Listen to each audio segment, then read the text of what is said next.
بسم اللہ الرحمن الرحیم۔ حضرت ابو ہریرہ رضی اللہ عنہ نے روایت کی کہ رسول اللہ صلی اللہ علیہ وآلہ وسلم نے فرمایا، جس نے اپنے کسی بھائی پر ظلم کیا ہو تو اسے چاہیے کہ اس سے اس دنیا میں معاف کرا لے، اس لیے کہ آخرت میں روپے پیسے نہیں ہوں گے۔ اس سے پہلے معاف کرا لے کہ اس کے بھائی کے لیے اس کی نیکیوں میں سے حق دلایا جائے گا، اور اگر اس کے پاس نیکیاں نہ ہوں گی تو اس مظلوم بھائی کی برائیاں اس پر ڈال دی جائیں گی۔ صحیح بخاری حدیث نمبر 6534۔ اس حدیث میں بندوں کے حقوق العباد کی اہمیت بیان کی گئی ہے۔ اگر کسی نے کسی کا مال لیا ہو، غیبت کی ہو، دل دکھایا ہو یا کسی بھی طرح ظلم کیا ہو تو اسے چاہیے کہ دنیا میں ہی معافی اور حق کی ادائیگی کر لے۔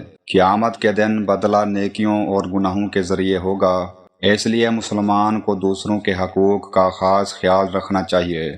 حضرت ابو سعید خدری رضی اللہ عنہ نے بیان کیا کہ رسول اللہ صلی اللہ علیہ وآلہ وسلم نے فرمایا، مومنین جہنم سے چھٹکارا پا جائیں گے، لیکن دوزخ و جنت کے درمیان ایک پل پر انہیں روک لیا جائے گا، اور پھر ایک کے دوسرے پر ان مظالم کا بدلہ لیا جائے گا جو دنیا میں ان کے درمیان آپس میں ہوئے تھے، اور جب کانٹ چھانٹ کر لی جائے گی اور صفائی ہو جائے گی تب انہیں جنت میں داخل ہونے کی اجازت ملے گی۔ پس اس ذات کی قسم جس کے ہاتھ میں محمد صلی اللہ علیہ وآلہ وسلم کی جان ہے، جنتیوں میں سے ہر کوئی جنت میں اپنے گھر کو دنیا کے اپنے گھر کے مقابلے میں زیادہ بہتر طریقے پر پہچان لے گا۔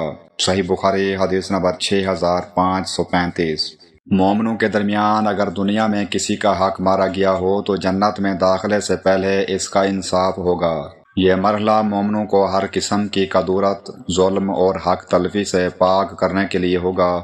اس سے معلوم ہوتا ہے کہ حقوق العباد کی ادائیگی بہت اہم ہے، اور جنت میں صرف وہی داخل ہوں گے جو ہر لحاظ سے پاک کر دیے جائیں۔ جنت میں داخل ہونے کے بعد اللہ تعالیٰ ہر جنتی کو اس کا مقام اس قدر واضح کر دے گا کہ وہ اسے دنیا کے اپنے گھر سے بھی زیادہ اچھی طرح پہچان لے گا۔